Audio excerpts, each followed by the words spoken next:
What if I told you that a tiny 5-cent coin minted the year after World War II ended is quietly sitting in someone's home right now worth more than $3 million?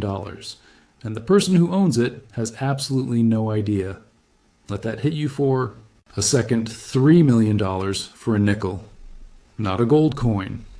Not an ancient artifact. Not a coin found in a sunken pirate ship. A Jefferson nickel from 1946.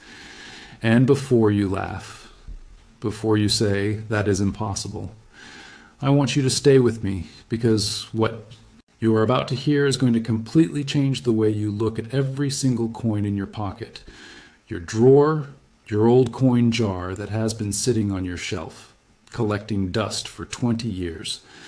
This is not a fairy tale. This is real documented history.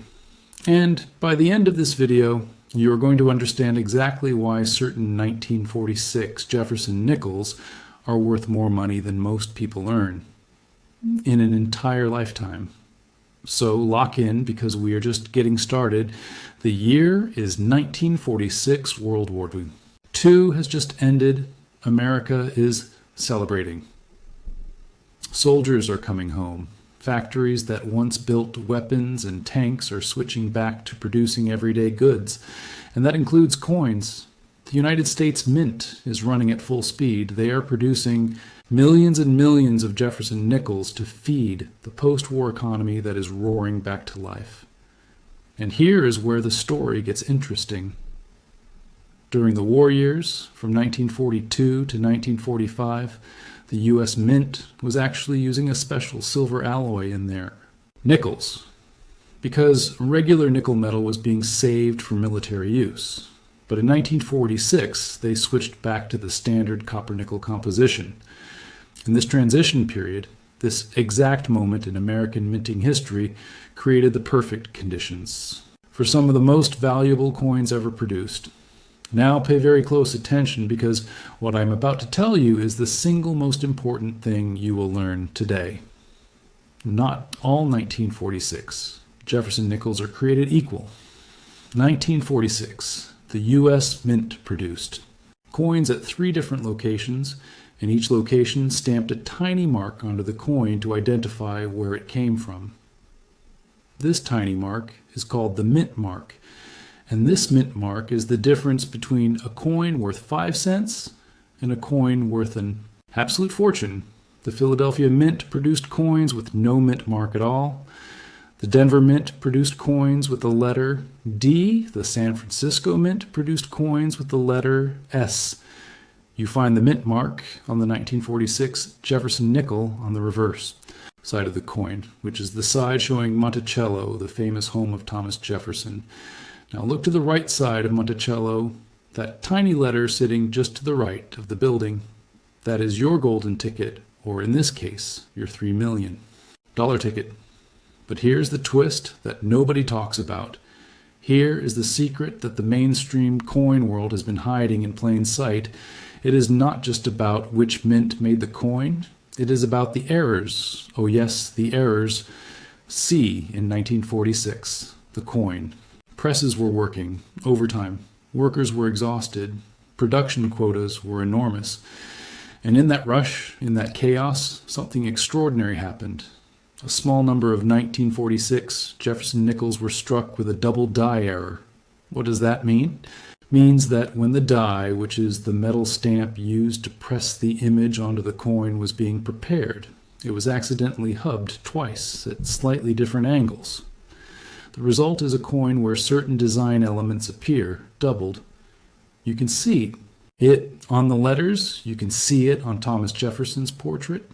You can see it on the steps of Monticello. And these doubled die error coins from 1946, especially those with the S mint mark from San Francisco, are so rare, so historically significant, and so desperately wanted by serious collectors that authenticated examples have changed hands in private sales for figures that would make your jaw hit the floor. We are talking about verified sales records showing prices north of $3 million for the finest known specimens. And here is what makes this story even more jaw-dropping. These coins were not locked away in museum vaults. They were spent, they were dropped in gum machines, passed over store counters, thrown in coffee cans, and stuffed into old sock drawers across America.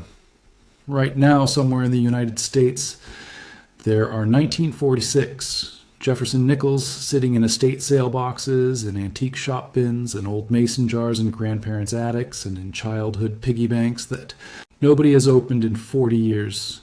That is not me being dramatic. That is exactly how the most valuable coins in American history get found again and again and again. A man in Ohio opened a shoebox of old coins from his late father's collection in 2019 and found a 1946 S. Jefferson nickel with a clear double die error. A woman in Texas brought a coin to a dealer in 2021 that had been sitting in a kitchen drawer since the 1970s. These stories are real, they happen constantly, and the reason is simple: most people never look, most people have no idea what they are holding. Now let me give you the exact things to look for so you actually know what to examine when you go hunting through your own collection tonight, because I know that is exactly what you are about to do.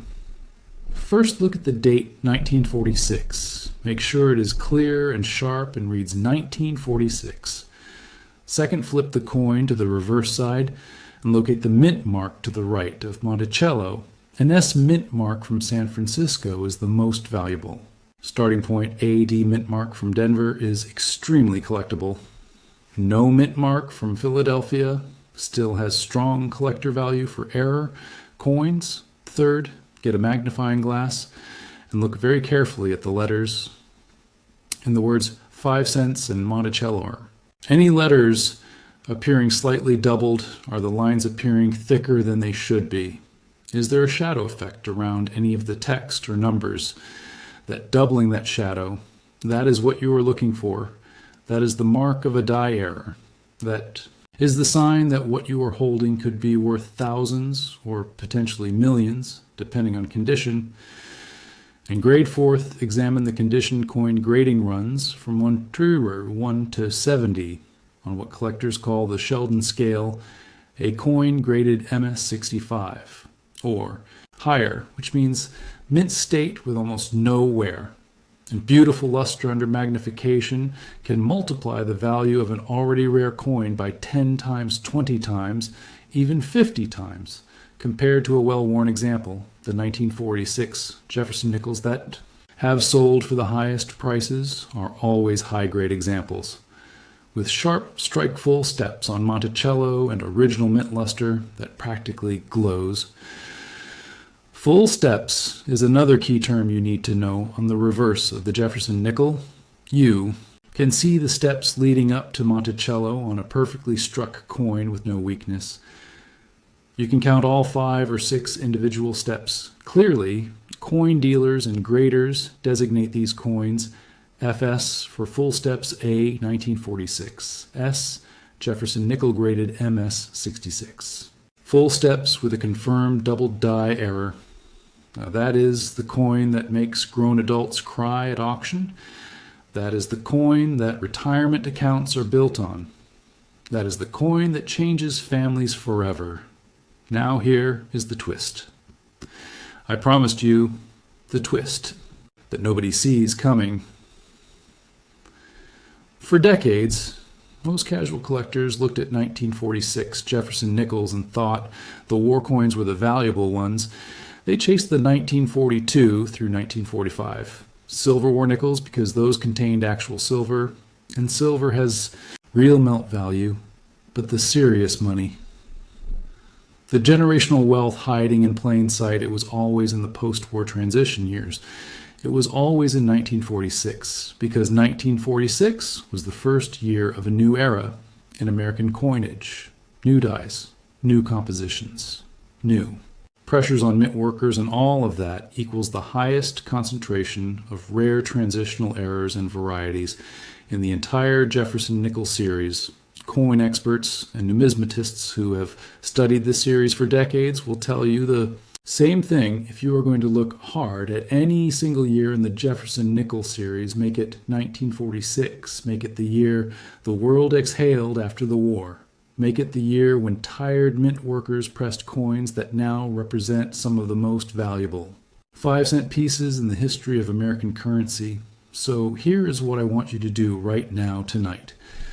When this video ends, go find every coin jar, every old collection, every random pile of change that has been sitting untouched in your home pull. Out every nickel you can find. Look at the date. If it says 1946, you hold that coin like it is made of gold because it just might be worth more than gold ever was. Get your magnifying glass, check the mint mark. Look for the doubling. And if something looks unusual, if something looks different, if something makes you stop and look twice, do not spend that coin, do not ignore it. Take it to a professional coin grader like PCGS or NGC and let the experts examine it. Because somewhere out there right now, 1946, Jefferson nickel worth more money than most people earn in 20 years of work is sitting in a coffee can on a shelf waiting to be found. The question is whether it is going to be you who finds it. That story I started with, the coin that sold for $3 million, it started exactly the same way yours might.